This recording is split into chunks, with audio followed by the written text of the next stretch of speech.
YouTube, how you are holding with technology. If not so good, this is the right time you are in here. So this is a different kind of video compared to all the videos so far. Let's get straight into the video.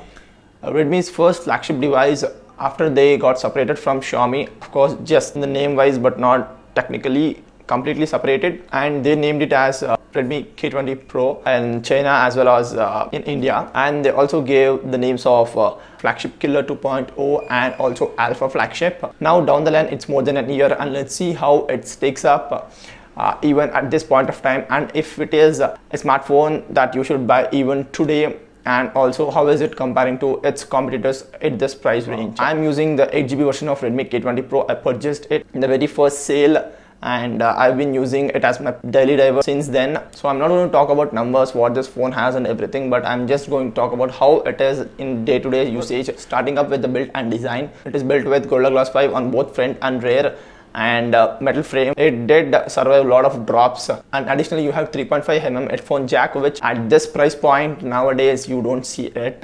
And also it is high-res audio certified headphone jack, which means that the audio experience through 3.5mm headphone jack in this device is really good, but you don't get SD card slot, and I think it's fine considering that the base variant starts with a 128GB variant. Next, coming up, the display. This is no notch, no cutout, full screen display, which in my terms is one of the best displays you can get at this price bracket. Of course you don't get that crazy hertz numbers which is going on right now. It is the standard AMOLED 60Hz display, but it is a really better ones compared to any notch, any punch holes, because anyone for that matter, anybody who uses a full screen display and then switches back to a notch or anything, they would get the difference of how much does even the tiny bit matters. That is something I can't express in my words, but yes, I couldn't switch back to any other device from this one, considering the fact that the full screen display is a major plus point for this device. This one also has a DCI dimming feature, which at night times when the display starts flickering, you can just turn that one on. Overall the display is very good, and talking about the reason how it's full screen display is because it has got a pop-up camera. So let's now come into camera section. So here it has a 20MP pop-up camera, which in my terms until this day is working all good. There is no issues at all,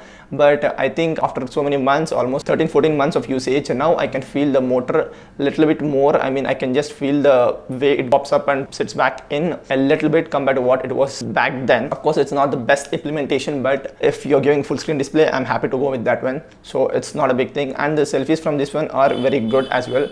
And coming to the rear camera, it has a proper triple camera setup, which has 48MP main camera, 13MP ultra wide and 8MP telephoto, without any 2MP or 5MP macro or the depth sensors. And camera has held up so good with the MIUI 12 update. Camera has got even better. But coming to video department, at that point of time I felt that paying 30,000 plus for this device and without OAS, I felt a little bit bummer. But after MIUI 12 update, the stabilization has got a lot better. In fact, now I don't regret of purchasing that at that point of time without OAS, because the software itself is doing a lot better, so I don't feel that there is any need or to feel bad about not having OAS. And also in photos department as well. But one area which I'm still waiting for the update, I'm not sure if it's gonna come or it will not come at all, that is Pro Mode in video department. And talking about the processor, it has previous year's Snapdragon 855 flagship processor, which is really good. I don't have to explain anything about this processor because it has held all of my daily tasks a lot. So I'm a multitasker,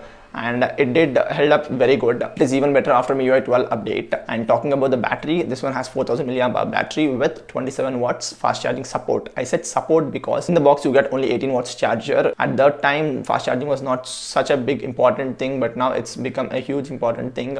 So if you're gonna purchase now, you will still get 18 watts charger itself, whereas their own smartphones like Redmi Note 9 Pro Max, all of them have better fast charging, that to 33 watts in the box. So that is something I'm not sure how you would take, but for me personally I think it's okay-ish. I'm not totally good with it, but it's okay-ish considering the fact that I took at that point of time, and at that time it was pretty good fast charging itself, not big thing. And I did not purchase the 27 watts fast charging brick because the overall time difference was not so huge.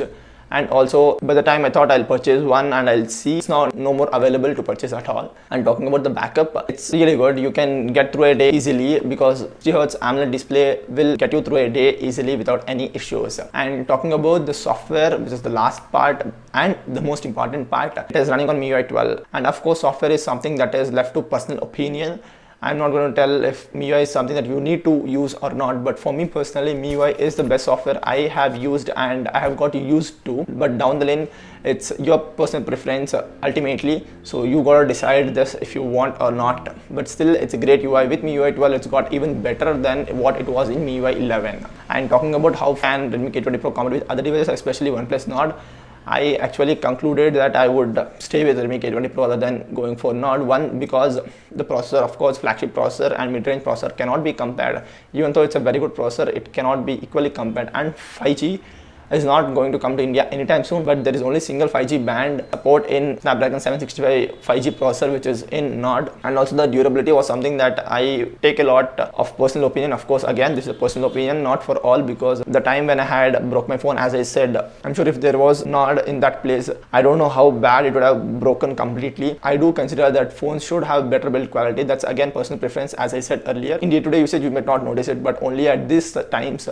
you do notice it. And for me, it still is a matter of fact to be considered. And also you get proper camera setup in this one in the rear compared to whatever the 2 or 5 megapixels in not just Nord but all the competitors. And talking about the price, ultimately Redmi K20 Pro 6GB variant at sales you can easily get it for around 20 to 21,000 rupees. And at that price, even till date, it's one of the best smartphones. Of course, few of you might have concerns about software updates, considering that this phone is 1 year old already. Even I'm not sure, and we cannot guarantee anything on software and purchase anything. It will get 11 anytime soon. But MIUI is something that has hold me up, because MIUI will get you all the latest features in the Androids, whichever you get. In spite of the device getting an Android update or not, you would get those features in terms of MIUI into your smartphone. I've been using it and it holds up very good. So this is all for this video, guys. This is what I can conclude. And of course, I'm not telling you to purchase Redmi K20 Pro only instead of Nord, but at the price that's available, this is a better deal for buy. If you did like the video, please give it a thumbs up button and do subscribe to my channel if you haven't subscribed yet. And if you have any other queries or suggestions, please drop it in the comment section below. Also follow me on social media handles, links are given in the description below. And that's all for this video, guys. This is VQ. Catch you in my next one. Peace.